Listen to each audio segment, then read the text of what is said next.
Welcome to the Compassionate Newsroom, your gateway to transforming the heart and soul of journalism.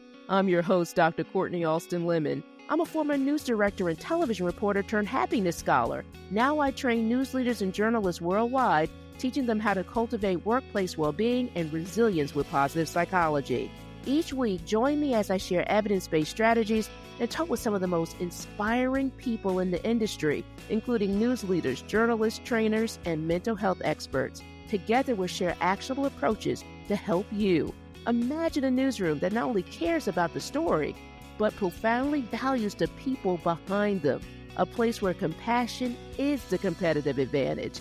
Don't just listen, become part of this transformative journey. Subscribe to and share the Compassionate Newsroom. Let's champion a more supportive, healthier, and happier newsroom culture, one episode at a time.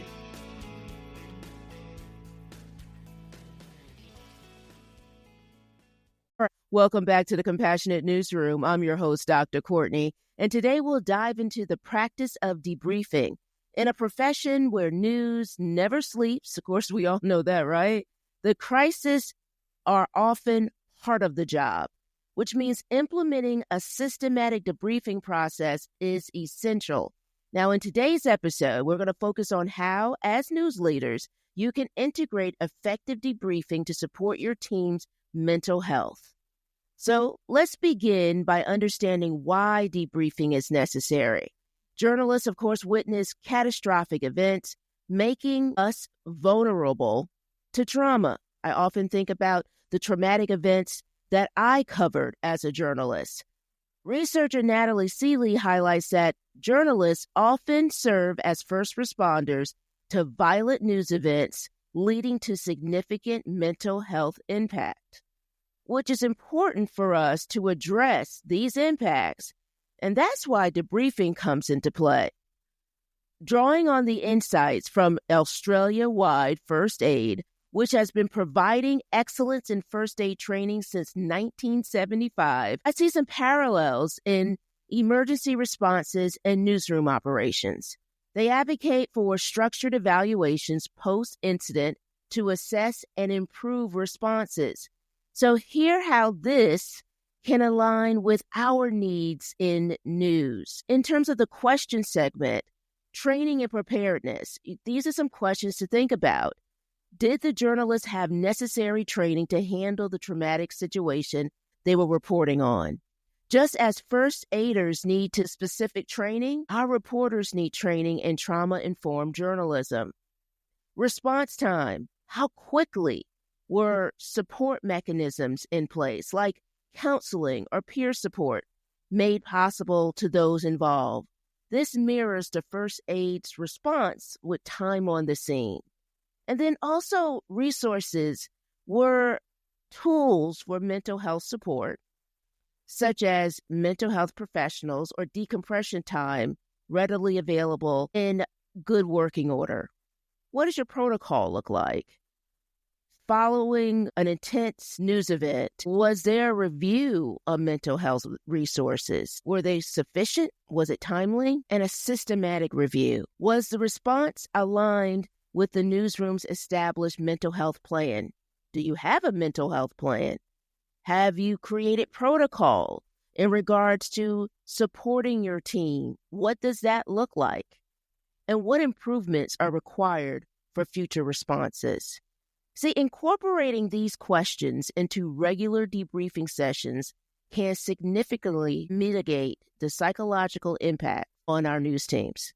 Now, debriefing helps team members process what they've experienced and provide a safe space to discuss their emotional and psychological responses, which might include sadness, anxiety, and even shock. So here are some interactive guidelines to consider. Encourage open dialogue. Create a safe space where team members can express their feelings without judgment. Document the experience. Encourage team members to write down their experiences and feelings as part of the debriefing process. Utilize peer support. Facilitate conversations among peers to share experiences and coping strategies. We have an episode with Emma Thompson, who shares the value of peer support, and also balance restoration, promote well-being activities to help restore balance, like mindfulness exercises, or leveraging some of the information that you've learned in previous podcast episodes about how to incorporate positive psychology into your well-being strategy for your team, as well as your own. Now, I'll leave the guide in the show notes. That's the Australia-wide First Aid Guide.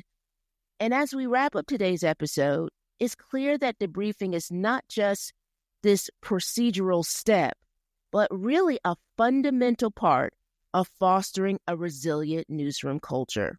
It's all about building a supportive environment where journalists feel valued and cared for. Now, thank you so much for tuning into the Compassionate Newsroom. I want you to stay with us as we continue to explore ways to support the mental health and well-being of yourself and your team. Remember, your mental health is a priority, and it's essential in terms of not just surviving, but thriving in challenging times, and especially when it comes down to the challenges in our workplace. See you next time. Thanks for tuning in to the Compassionate Newsroom podcast. Together we can transform workplace well-being in news. If you found value in today's episode, please share it with a colleague to help foster a supportive environment in the industry.